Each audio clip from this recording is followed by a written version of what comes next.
Halo anak-anak, selamat pagi, salam sejahtera untuk kita semua.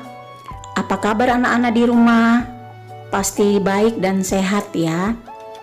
Berjumpa lagi dengan Bu Remsi dalam pembelajaran Bahasa Indonesia kelas 6. Sebelum memulai pembelajaran kita, marilah kita berdoa agar pembelajaran kita berjalan dengan baik. Anak-anak dapat mengerti apa yang akan Ibu sampaikan. Berdoa menurut agama dan kepercayaan masing-masing. Berdoa mulai. Doa selesai. Materi kita kali ini, tema 3, subtema 3. Ayo menjadi penemu. Kompetensi dasar Bahasa Indonesia 3.2 menggali isi teks penjelasan atau eksplanasi ilmiah yang didengar dan dibaca. 4.2 menyajikan isi teks penjelasan atau eksplanasi ilmiah yang didengar dan dibaca secara lisan, tulis, dan visual dengan menggunakan kosakata baku dan kalimat efektif.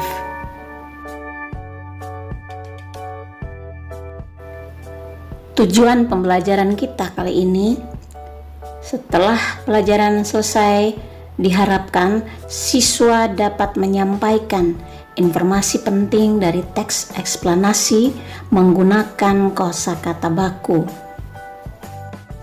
Apakah anak-anak masih ingat apa itu kata baku dan kata tidak baku?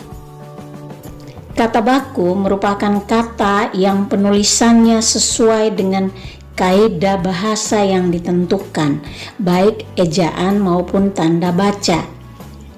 Sedang kata tidak baku kebalikannya merupakan kata yang penulisannya tidak sesuai dengan kaidah penulisan bahasa yang ditentukan.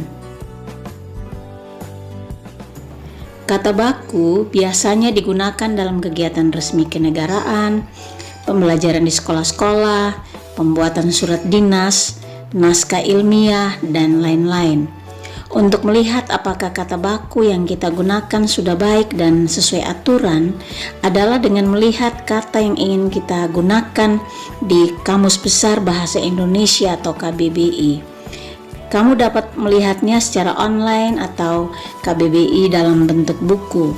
Jika kata yang akan kamu gunakan berada dalam KBBI, kata tersebut adalah kata baku. Adapun ciri-ciri kosakata baku sebagai berikut. Pertama, bentuknya tetap tidak berubah. Kedua, tidak dipengaruhi bahasa daerah dan bahasa asing. Ketiga, bukan ragam percakapan. Keempat, tidak rancu dan tidak berlebihan. Dan yang terakhir, sesuai dengan Kamus Besar Bahasa Indonesia.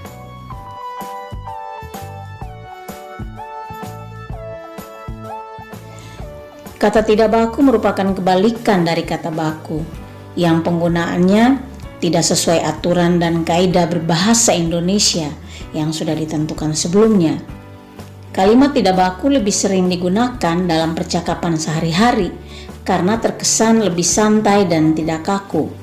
Kata tidak baku juga dapat digunakan saat berdiskusi, membahas suatu hal bersama teman atau keluarga.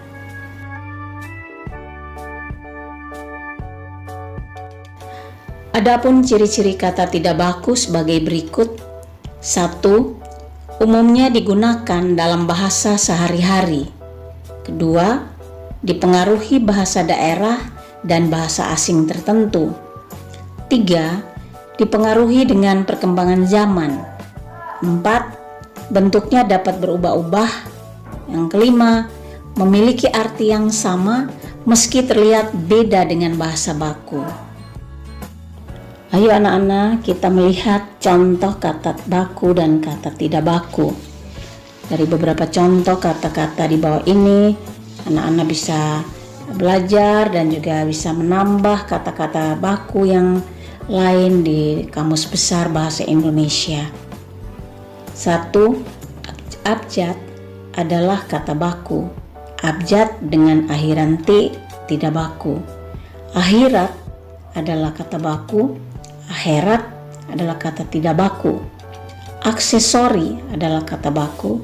Aksesoris adalah kata tidak baku. Akuarium adalah kata baku. Akuarium adalah kata tidak baku. Aluminium adalah kata baku. Aluminium adalah tidak baku. Ambulans adalah kata baku. Ambulan adalah kata tidak baku. Selanjutnya anak-anak bisa mempelajari sendiri, juga ditambah dengan kata-kata baku yang boleh anak-anak cari dalam Kamus Besar Bahasa Indonesia.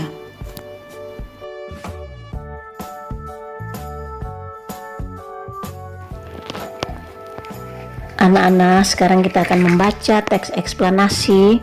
Di dalamnya kita akan mencoba mencari kata-kata tidak baku dan juga informasi penting apa saja yang terdapat dalam teks tersebut. Joseph Henry, penemu bel listrik. Joseph Henry adalah seorang ilmuwan Amerika yang menjabat sebagai sekretaris pertama dari Smithsonian Institution serta anggota pendiri Institut Nasional untuk Promosi Sains, pendiri dari Smithsonian Institution. Semasa hidupnya, ia mencoba membuat elektromagnet. Dari percobaannya itu, ia menemukan fenomena elektromagnetik induktansi diri. Dia juga menemukan induktansi independen dari Michael Faraday 1791 sampai 1867. Meskipun Faraday adalah orang pertama yang mempublikasikan hasil temuannya, mengembangkan elektromagnet menjadi perangkat praktis. Dia menciptakan pertama kali bel listrik khusus lonceng yang bisa dibunyikan di kejauhan melalui kawat listrik 1831 dan listrik estafet atau relay tahun 1835. Guna menghormati jasanya, para ilmuwan mengukuhkan nama Henry sebagai satuan internasional.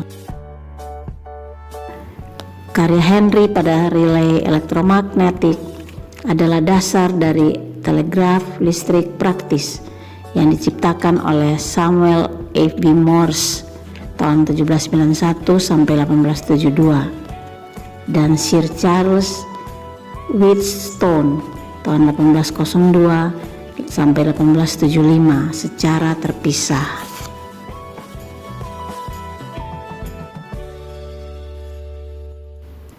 Informasi penting paragraf pertama. Joseph Henry adalah seorang ilmuwan Amerika yang menjabat sebagai sekretaris pertama dari Smithsonian Institution. Kata tidak baku pada paragraf pertama, sekretaris, seharusnya sekretaris. Informasi penting paragraf kedua. Semasa hidupnya, ia mencoba membuat elektromagnet. Kata tidak baku pada paragraf kedua adalah fenomena. Seharusnya kata baku fenomena. Informasi penting paragraf ketiga.